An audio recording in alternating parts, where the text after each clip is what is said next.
just a moment. Syracuse head coach Dino Babers joining us here. Actually, was last week at ACC Kickoff.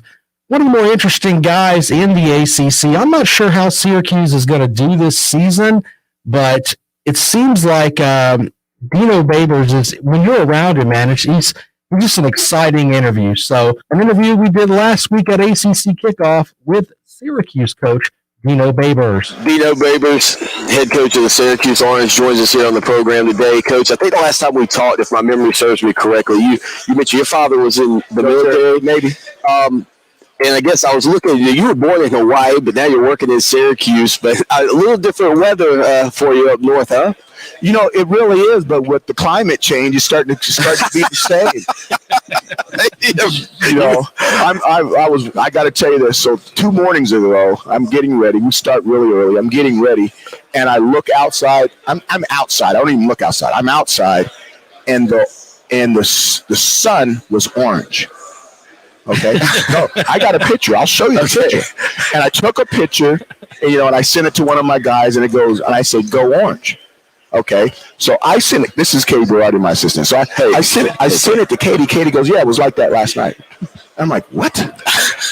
So then I'm listening. Every morning I get up, I listen to Good Morning America. I'm listening to Good Morning America, and it's telling me how all the smoke from the West Coast is on the wind going to the East Coast, and because of the fires out in Utah and California, it's making the sun orange in New York.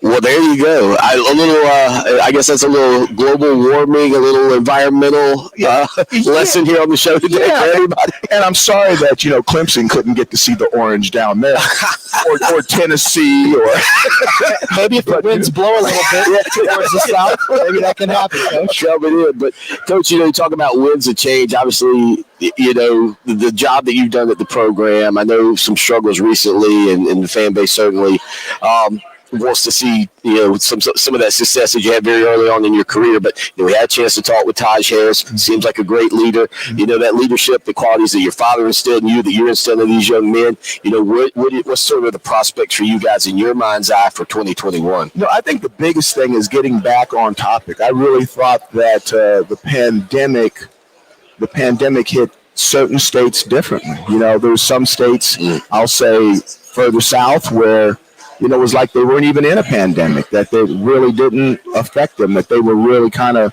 doing what they were doing. And why is everybody, FOing? Is that the term the young people use? Freaking out, okay? FOing, about this pandemic. Now I'm starting to feel old, Coach. I don't even know all the hip lingo anymore. It's probably old knowing me.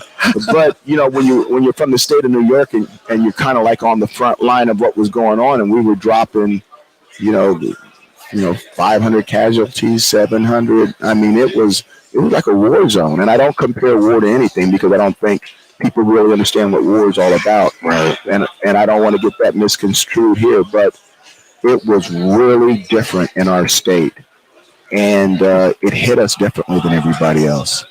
And I think that filtered into everything that we did with the football team as well. Traditionally, my boss has been the athletic director and the chancellor.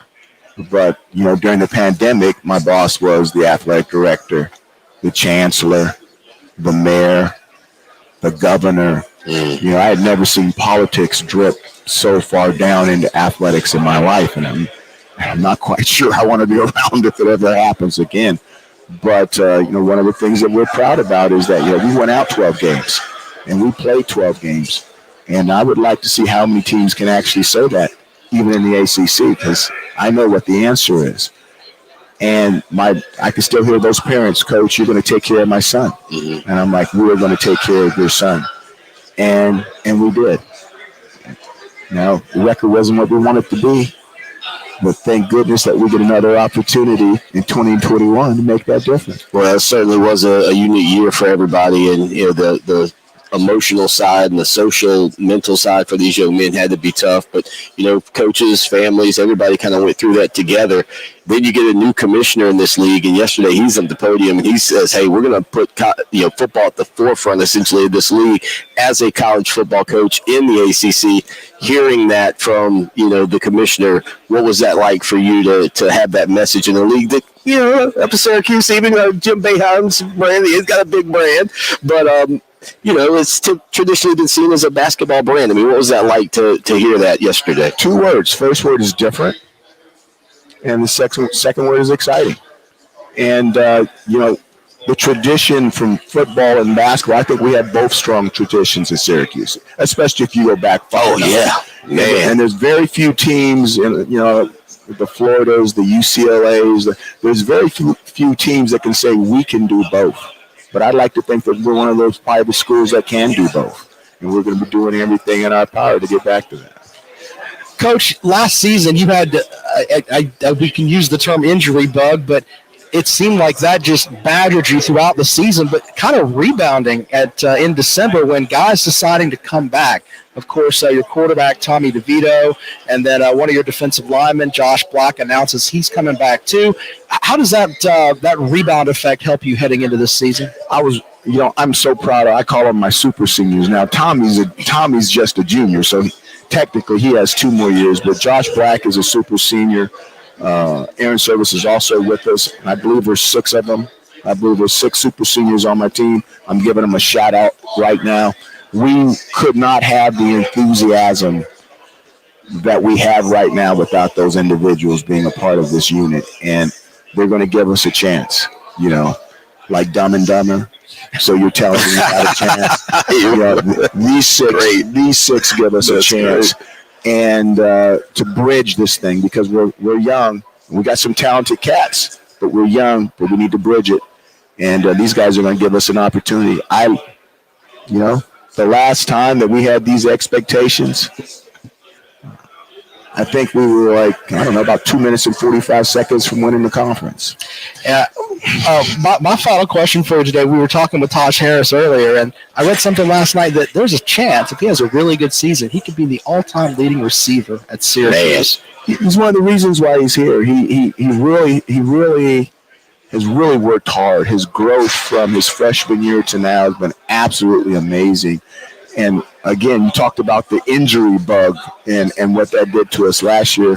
He's been one of those guys that just seems like he's always okay. I'm going to say it. Right. He's like consistently good, not occasionally great. He's there every time you need him. He's there, and we definitely need him. We definitely need him there. This year in 2021. Syracuse coach Dino Babers joining us on the program from last week at ACC Kickoff. And I guess I should explain how things work up there. You get interviews with folks, a ton of interviews, and you can't play them all during the show. Is basically the way it boils down to it. We had live on the show all ACC preseason running back Mateo Durant from Duke, a young man that's from right here in South Carolina that went up to Duke and has made his way to now he is a first-team All-ACC running back.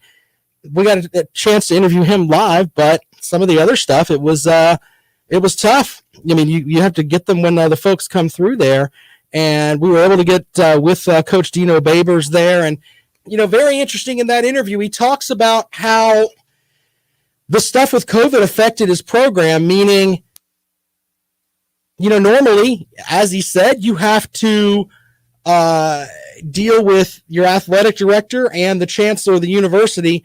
Now it was the mayor and everything else. It was insane. It was insane the way that things were in certain parts of the country. And in some spots, COVID was a bigger issue because there were more cases. I don't want to sit here and talk about COVID all day. I know people are tired of it. But anyway, the crazy thing here is that they're going to get some guys back. And I'm not saying Syracuse should be a team that's going to be reckoned with as far as the ACC goes, but they're going to be a tough out for folks. They really are. They're going to play some games where I like their quarterback, DeVito, and they've got some other guys that's going to make some damage there. Harris, the young wide receiver, he's a senior wide receiver now, could be in at the end of the year. If he has a good year, he could be the all-time leading receiver at Syracuse. Marvin Harrison went to Syracuse. And just throw that around a little bit, and it makes you think, oh, wow, look at the stuff that Dino Babers is putting together. Now, there are going to be some folks that are going to tell you, yeah, they were terrible last year. They weren't very, very good the year before. I am in the camp of Syracuse football, like right now, is almost like Duke football and Vanderbilt football. They are at a point where if you have a coach that's there and you feel like you're making some progress, you should keep that coach for a while. And I think the expectations are just a little bit different at a program like Syracuse. Whereas if you look at South Carolina, they've got, the stadium and the fans and the support and everything else. I don't think they've quite got that at Syracuse. They share their football field with the basketball program. I mean, I know it sounds silly, but that's kind of the way that it works there. So there's that. And, I think that Syracuse, the expectations up there are, let's be consistently good for a little bit. Let's win 6 and 7 games for a couple of years and then have a great season like they had the year they won like 9-10 games. That'll be good for the Syracuse fan. I think that the folks that are talking about, hey, maybe Dino Babers should move on. You got to think, who are you going to get to come there and coach? It's not that way with certain other spots. Blake says, but basketball doesn't share the gym with football. That's a better way to look at it. I mean, the Carrier Dome is where they shoot hoops and where they play football. You don't really see that very often. So my ACC my ACC bracket, my ACC ballot, I can't remember how I put Syracuse. I will give it to you right now. Let's see here. Syracuse. Yeah, I picked them to finish last in the Atlantic Division. I know that sounds like I'm dooming on them a little bit there, but they could probably finish ahead of Louisville. And Wake Forest is a team that has, the capability to be decent, but I don't know, man. Sam Hartman out there throwing all those interceptions in the bowl game may have thrown on me a little bit. Now that I think about it, maybe I shouldn't have had Syracuse pick last. That's my bad. When we go interview Coach Babers again next season, because he always ends up coming by to see us. Yeah, when we get that interview next season, I'll apologize. 803-978-1832, 803-978-1832 is the number to dial if you'd like to join us here on The Rundown right here on Fox Sports Radio 1400. We have other things we're going to talk about today, including the old ball coach strikes again. Steve Spurrier saying some stuff that is kind of upset some folks. We'll talk about that. And then Hufferbilly Online says, who's a better coach, Dino Babers or Coach Satterfield at Louisville? Me personally, if you told me that I was going to have a program that was going to be built, I would go with Coach Babers. I really do. I'd like to see what Coach Babers could do if he had all the resources that he needed. I really believe that because he motivates those young men, man. And I know that's that may not be the biggest part of it, but those guys seem like they want to run through fire for him. So if you're asking me that, I would probably take Coach Babers. But here's the thing: if he doesn't get a job, or if he leaves Syracuse and goes somewhere else, or if he's shown the door at Syracuse and he doesn't want to coach anymore, this guy is going to be he'll be on ESPN's panel of some sort.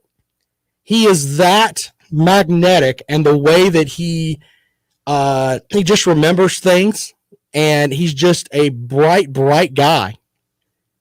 So, yeah, if you're looking for somebody that could be a TV host eventually, he's going to do his thing. And I would listen to him do a podcast because he could talk about all kind of stuff. Dino Babers should have his own podcast. That would be a heck of a thing to have out there. Anyway, we'll talk a little bit more about some of the ACC picks when we come back. I think I put my picks out on the air, but just in case, we'll go back over those in a moment. We'll take a quick break. We'll come back. We'll talk about what Steve Spurrier said, and reports of one conference is talking as there's rumors that one conference is going to take the rest of the Big 12. Yeah, I'll tell you who that conference is when we come back. And, of course, the comments from Coach Steve Spurrier. If you missed the interview with Dino Babers, don't worry about it. The podcast will be up at 5 o'clock today. More of the rundown when we come back.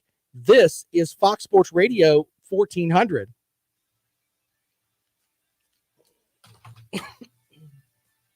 Hey, I appreciate you guys over there showing up for the show, man. During football season, man, I hope you guys will call in, sound off about your team, all of that, man. I would like to have a rep. My hat's crooked. Look at that. I don't know why my hat's all crooked. It's like the bill of it's crooked or something. I'm going to fix that. That's annoying. I want to bring have a representative from each university on here, like as far as the ACC and the SEC goes. I know you fans are out there, people sounding off about their teams. I want people calling about their rank, where I put their teams too, because I see Tennessee winning one conference game. I see Mississippi State winning 3 conference games. Just saying. Sound off about that too, man. Change the banner here.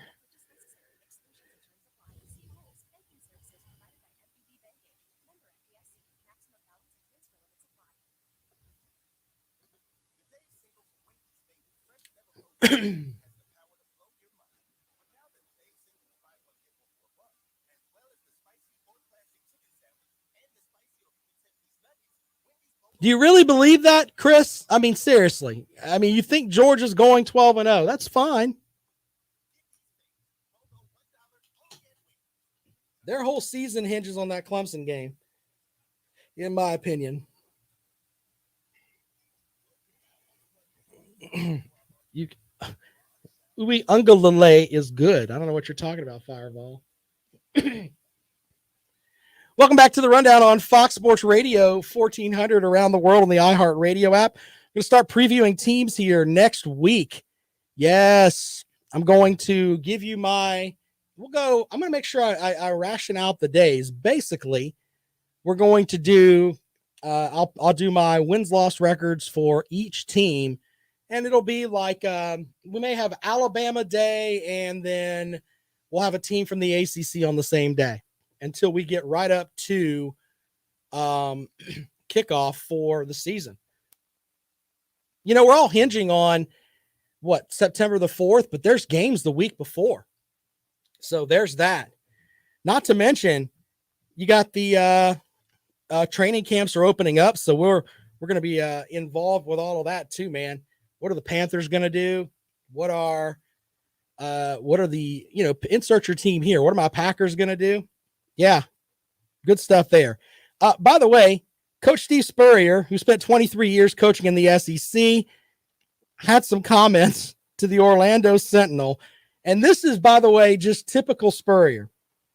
As he was reacting to Texas and Oklahoma's request to join the SEC, Spurrier had a savage response for the Longhorns, saying, quote, "They can't win in the Big 12 anyway." Oh, goodness. The college football world misses Steve Spurrier because you never know what he was going to say. Never know what he was going to say.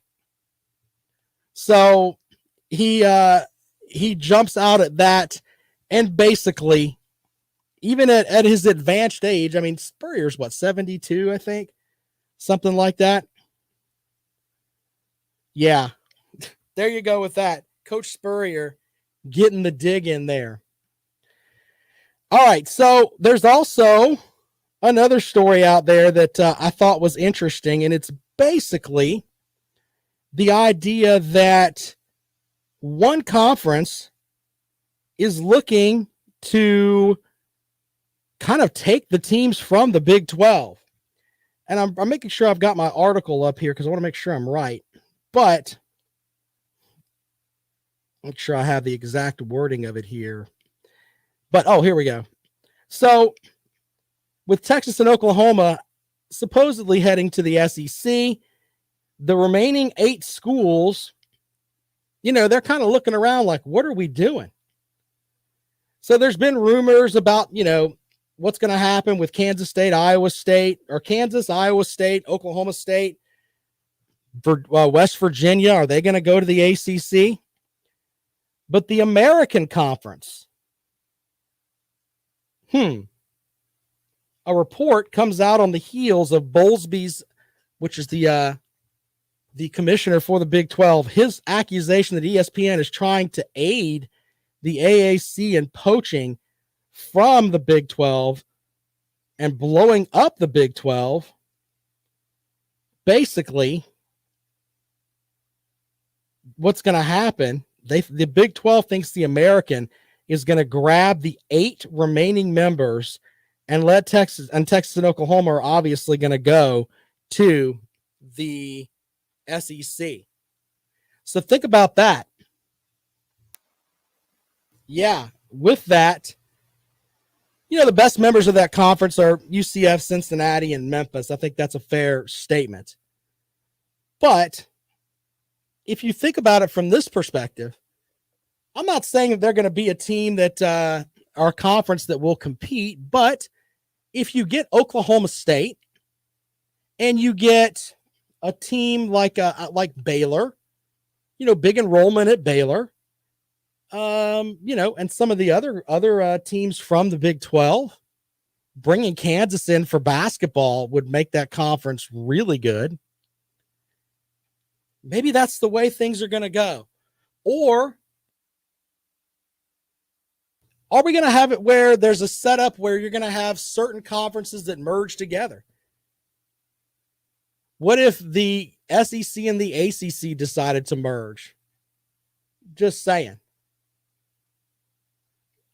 In theory, but then, with that, you cut some teams. Make it where it's 22 teams, whatever. There's just so many things to think about after the box was basically opened last week with Oklahoma and Texas heading to the SEC. I don't know which way we're going to end up. I really don't. We'll have to see how that goes. But from Dennis Dodd's report, he says Oklahoma and Texas are doing everything they can to get out of the grant of rights and get out of the bylaw stipulations. It's going to be a long process. The 8 remaining schools are dealing with a lot. They're coming off a COVID year, coming off a rough year of ticket sales. If we stay together, I think we'll have some options in realignment. So all 8 of those schools getting together and saying, you know what? We may all go as one somewhere. That might make some sense. Delta 900 with a great comment online. What's left of the Big 12 can form a conference and call it the Lost Boys Conference. You win the day with that one, sir. Very good. Very, very good. I don't know if the SEC and the ACC merger, I mean, there's internet chatter about that. I don't think that's going to happen. I really don't. I think you got a better chance of the Big 12, the Pac-12 and the Big 10 basically emerging and merging and being a nationwide conference. I think that's more because those two do everything together anyway. And I think there's a section of folks that are, inside the conference door, inside the conferences that are like, I think there's competitiveness between the ACC and the SEC, and the idea of merging is interesting. put it from this perspective. You'll have all of the football powers, especially if they grab Texas and Oklahoma, in one conference. All of the basketball powers for the most part.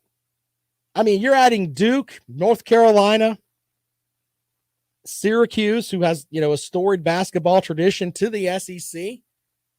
Wow, think about that. You could have a Tuesday night matchup where Jim Boeheim is going into Kentucky to play at Rupp Arena. Who doesn't want to see that? It's really not that far of a road trip, to be honest with you. I mean, they're going from Syracuse to Miami to play games. They could go down to Rupp Arena to play. So travel wouldn't be that big of an issue. But, I mean, I'm looking at just the basketball front. But on the football front, man, you'd have, Clemson and Florida State and North Carolina all in the mix too. Wouldn't it be great if they did if they lined it up where it was like, I don't know, SEC North and SEC South, I guess would be the best way to put it, but put the majority of the ACC teams on one side and the SEC teams on the other. That would be crazy when you think about it. Chris says Georgia playing Boston College and Chestnut Hill in October just sounds wild.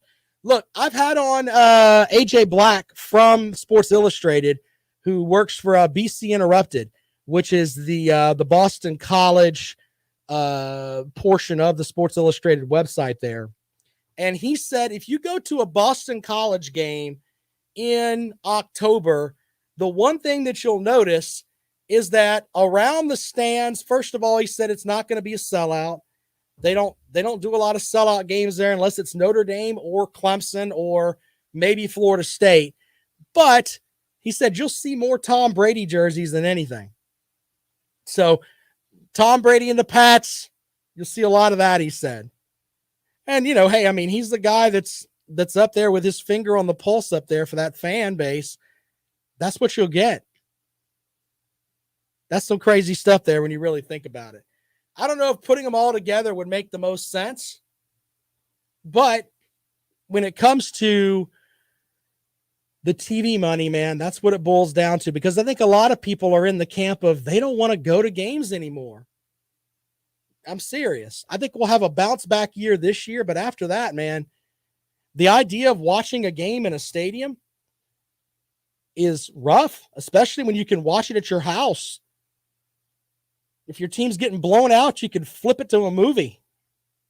Just saying. Bathrooms down the hall instead of 500 feet from you or whatever. Anyway, quick break. When we come back, we'll have more for you here on the Rundown. This is Fox Sports Radio 1400.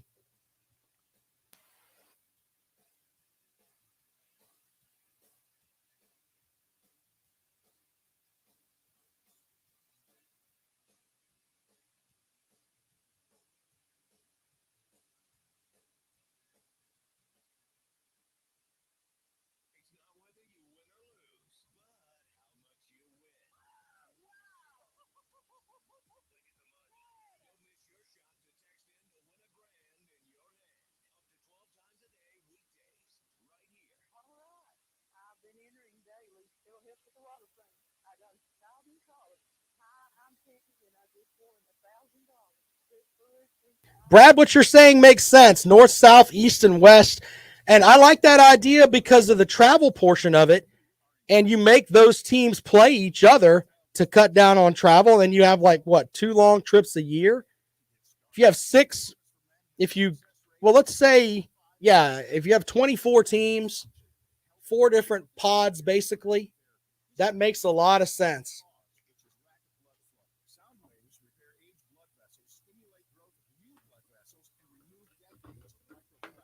Makes a lot of sense when you think about it.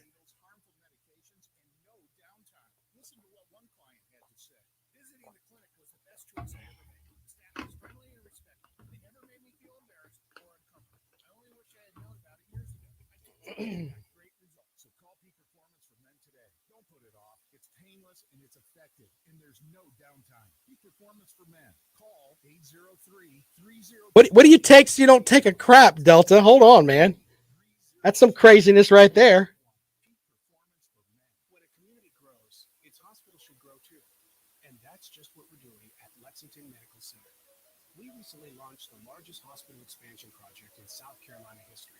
Our new 10-story patient tower will help us take better care of patients, including the tiniest infants who need special attention. It will also make room for the growing number of patients who need surgery and intensive care. At Lexington Medical Center, our mission to serve our community never wavers. We're here when you need us today, and we'll be there. The rivalries will take a hit. You're right. I agree with you on that, but I'm also in the camp of you've got to adapt or die. I know that sounds silly, but that's the way that it is. I tell you what, I like the idea of let's get rid of some of these stupid bowl games and make those where those games matter more, meaning, I don't know, the Myrtle Beach Bowl could be whatever. I don't know, but man, I'm tired of so many bowl games. The sad thing is that I'll watch because I like football, but on the other hand, it's like, yeah, not so much. All right, we're going to go out to the phones.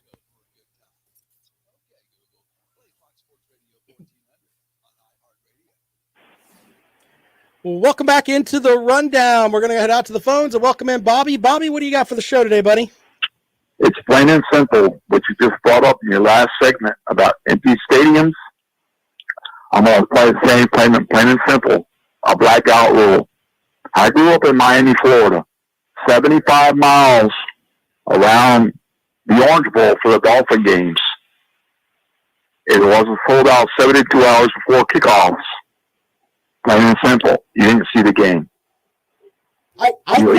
In my opinion, and I could be wrong about this, but what I think is going to happen with that is that I think that the way that we build stadiums is going to change. The idea of having 90,000 people in a stadium, I think, is going to go away. Certain places will be able to keep that, but in the end, I think the new set of stadiums that are going to come up are going to be 55,000 at the most.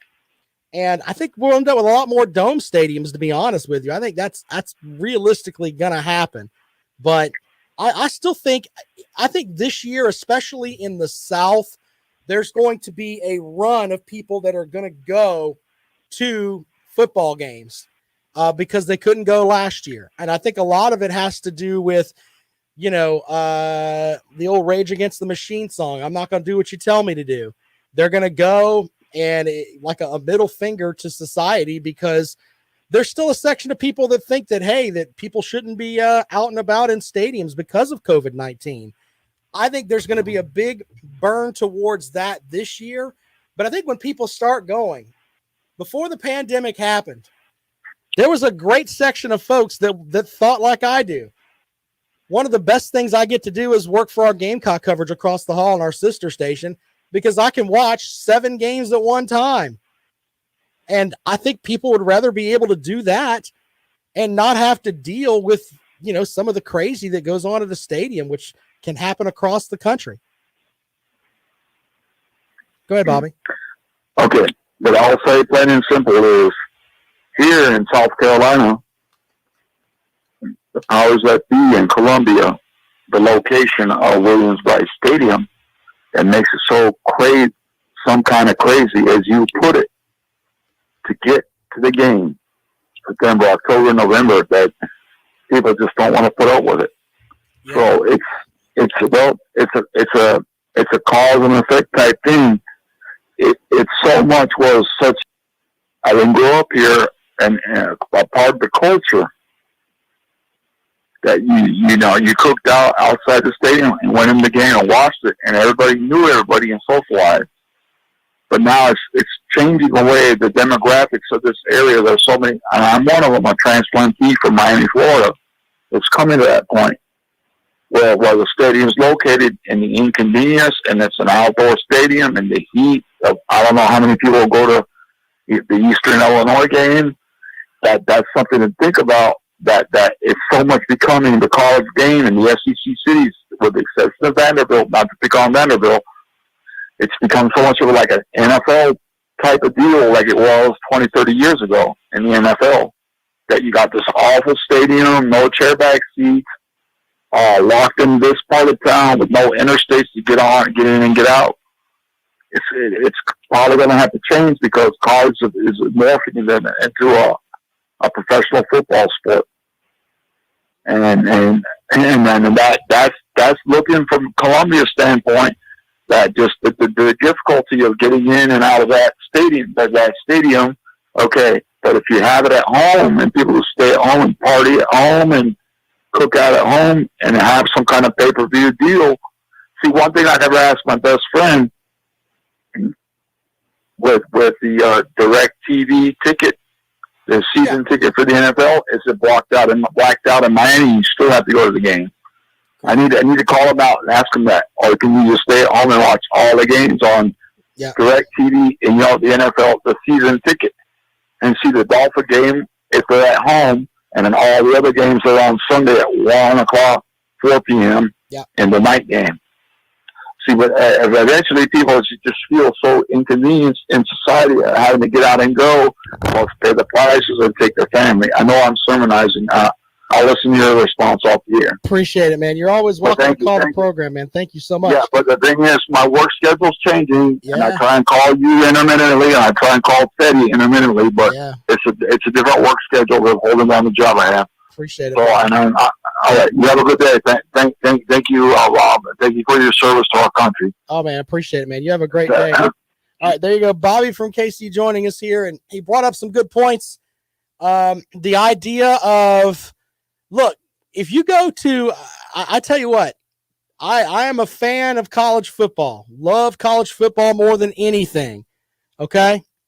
But if you're telling me that I've got to go to some of these stadiums that are in the South at the very end of August when it's 104 degrees outside, and I have to sit there and roast, where Chris says, hey, he doesn't like having to buy $8 beers. James corrected him later on. There's not $8 beers. They're $11 beers. He's right about that.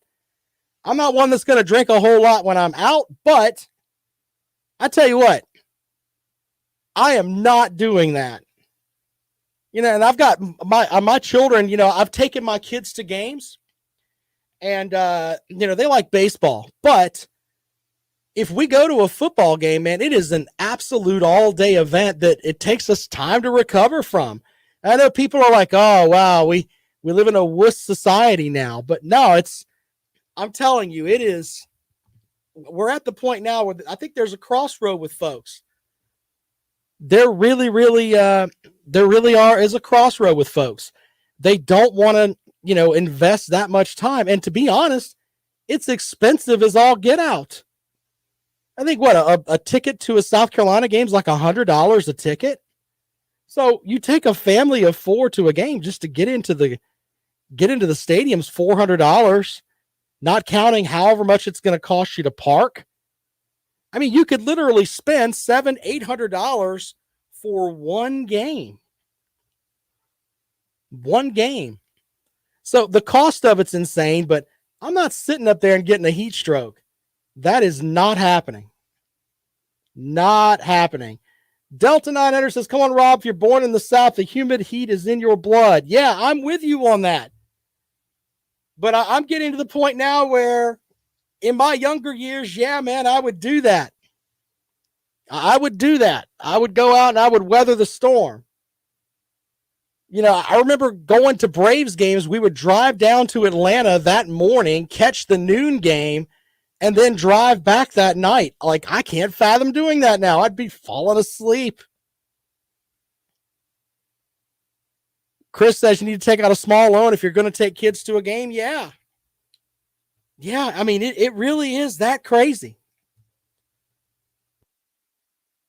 Universities are going to have to come to an understanding that it's going to be harder and harder to get folks in there, especially when they can watch on their nice crystal clear TVs right there in their house. Dead serious. That's kind of the way a lot of folks think. You want to respond to that? 803-978-1832, 1832. I'm sounding like I am the old man yelling at the sky. Lot more of that lately. I'm not trying to be that, man. Not trying to be that. I'm just saying. If I'm going to a game, I'll go when it's cold. I can deal with that. Have some chili ready. I'm all about that. I want some deer chili. It means I got to go to games in November after deer season gets underway. More of the rundown. We come back. This is Fox Sports Radio 1400.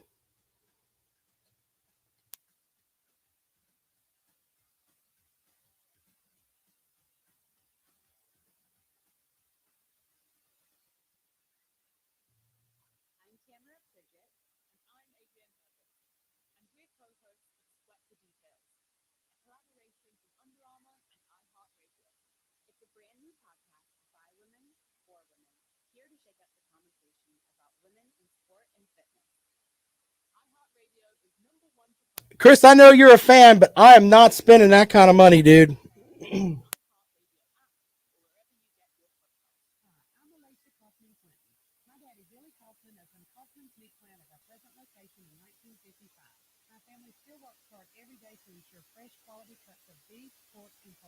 How about a tasty T-bone, ribeye, or New York strip steak?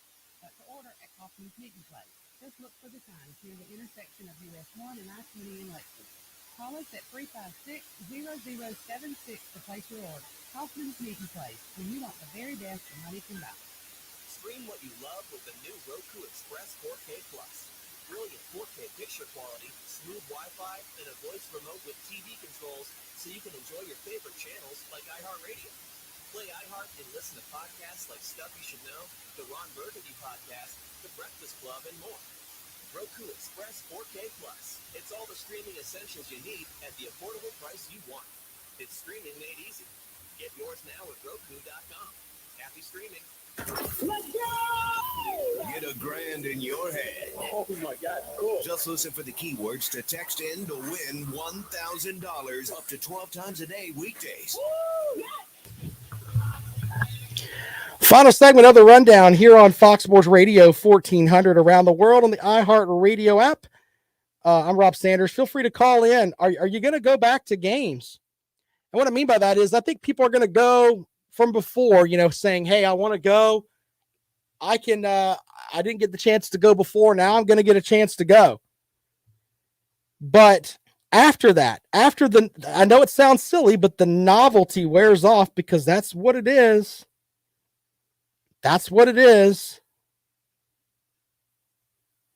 So with that, once that novelty wears off, then what happens? So if you wanted to go, I'm looking online here. Like, let's say you wanted to go watch South Carolina play Eastern Illinois, which, by the way, home of NFL Hall of Famer Tony Romo. You can get an upper deck seat on a secondary website for $55. All right. So if you want to do the up to the upper deck, I'm looking at all these upper level seats from around, $55 up to say $75. Now, if you want a lower level seat, they start at $86. And of course, the sky's the limit, basically. $500 each for an entire lower level row, basically. Something like that. Either way, are you going to pay that much money to go for, Eastern Illinois is a different because it is a non-conference game. Let's look at the best South Carolina game, I guess, would be, let's see here. Vanderbilt comes to town. Yeah, let's look at the Florida game, November the 6th. That's kind of a marquee opponent. They won the East last year. $78 is your cheapest ticket right now to go to a Florida game with South Carolina if you wanted to buy them today. And you got to buy two of them, so it's $156 to go, in addition to your parking and everything else. I think that, in my opinion, I just don't see that happening. I think a lot of folks are going to check out. I still think there's a section of folks that are, and I think in certain areas where people are almost kind of scared of each other, meaning, hey, I don't want this guy to give me the COVID. I know that sounds silly, but I still think that's out there. I really do. So, are you going to go back to games? And have we gotten to a point now where they've priced you out of it? 803-978-1832, 803-978-1832. I've shared this on the show before. My son's autistic. And, try to take him to some games, and it would be like we can do baseball because him and I'll get up and we'll roam around and stuff like that. But I would never take him to a football game. You're packed on top of each other. The sensory stuff is just an overload for him. And I know he wouldn't enjoy it. Now, if he comes to me later on in life, I'll take him. But you have that to deal with too. There's going to be certain folks that just aren't going to go, period. But I think the universities are going to have to make a stand on that and figure out what they want to do. Because it's not the way that it used to be. It's really not. 803-978-1832, 803-978-1832. Are they going to change TV contracts? Just saying. Think about that too. Bobby was talking about earlier with the idea of blackouts within a 50-mile radius of the stadium. People will lose their mind. Remember back when it was like Gamecock pay-per-view or whatever, and you could order a game online for like $29 or whatever it was? That may come back. I tell you what, and I mean this with all sincerity, I think you could put together a package where, look, I'll give you this login and we will give you a Gamecock broadcast of this game. It'll be an ESPN feed or whatever, but then we can get out of the whole, ESPN can have their regular set of games, but for the games that don't sell out or whatever, I think that they could have a setup like that where you could have your homegrown announcers, the hometown announcers, whatever it is you want to call them, that call these games, or just play the radio feed. You could probably do that too. But either way, I think they'll have that, and the setup would be people pay for a season for that. I think that would sell a lot. I really do. But we shall see. I think a lot of people think I pay too damn much for my cable now. Raise your hand on that. I don't even look at our cable bill anymore. Just tell the wife I need to have these channels so I can pay attention to what's going on so I don't sound stupid on the radio, and she just pays it, and that's about it. It's kind of where you are right now. Anyway, do you think there's going to be a rush to go back to the stadium, or do you think it's going to be more controlled? Remember down at Mississippi State where they showed all the people in the baseball stands, and God bless those fans, man. They were ramped and ready to go back to see their Bulldogs play. They ended up winning the national title. But when you first saw that, you were like, whoa, let's slow down a minute. Let's slow down a second. Kind of made you, step back for just a minute. Interesting to say the least. All right, we're taking your calls at 803-978-1832. Tomorrow on the program, I've got a couple of interviews I want to play for you. Jeff Hafley, the head coach at Boston College.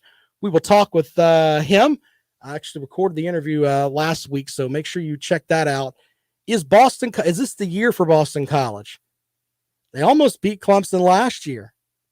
Offensively, they put up some good numbers. He's getting in some transfers that have come from some big schools.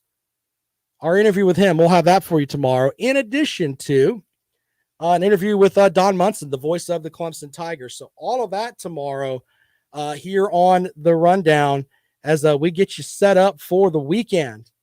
As we're getting 1 week closer, ladies and gentlemen.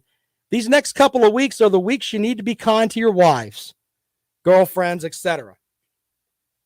With all that stuff that they want you to do, the cleaning out the garage and, all that stuff. You better do that now. And most wives will appreciate that. Also, make sure you're checking your mail. It's like I'm helping everybody out here. There are going to be dummies, and that's what they are, that want you to come to a wedding during football season. Those people are silly. those people don't care about you. All right? Make sure we put that out there. If you're driving around right now and you're getting married, make sure you let your girlfriend know, especially here in where we live in the South. We can get married on a Sunday. I'm all right with that. We can get married on a Friday.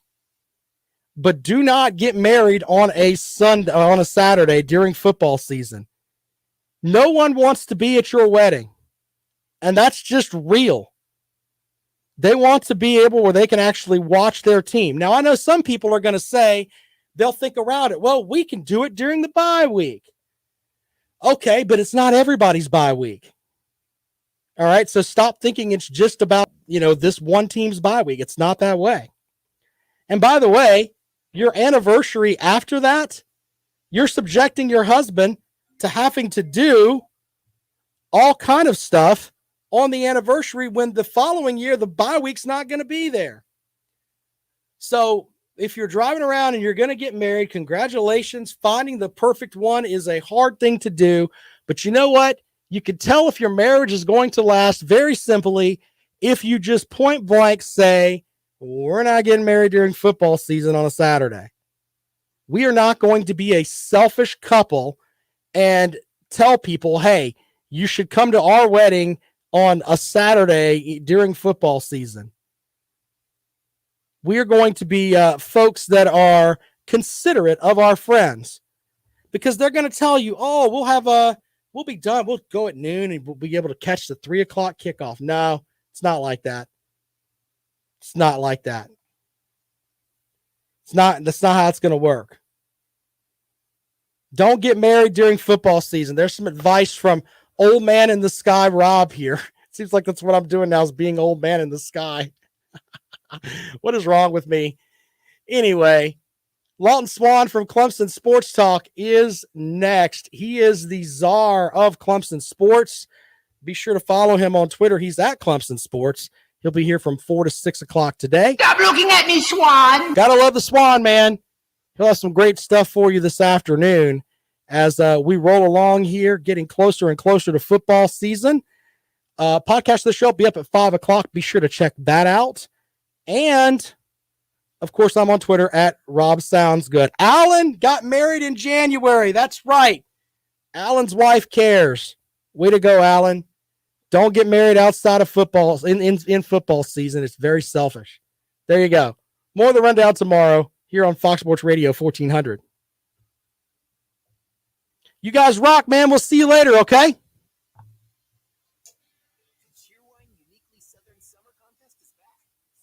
Hey, let me know in the comments what team you want me to preview first. Let me know in the comments on that, all right? And we'll start doing team previews next week. Thanks, guys.